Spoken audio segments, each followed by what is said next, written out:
Strike, যেটাকে নাম দেওয়া হয়েছিল মিডনাইট হ্যামার, সে অভিযানের পর এখন কি অবস্থা সেখানে? নিউ ইয়র্কের অবস্থা বলবেন বা মার্কিন যুক্তরাষ্ট্রের অবস্থা জানাবেন।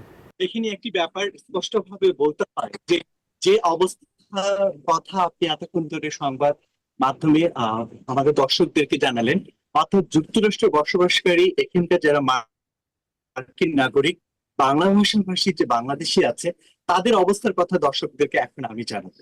প্রথম কথা হচ্ছে যে সত্যিকার অর্থে এখানে প্রধান দুটি রাজনৈতিক দলের একটি রাজনৈতিক দল এরই মধ্যে সরকার ক্ষমতায় আছে।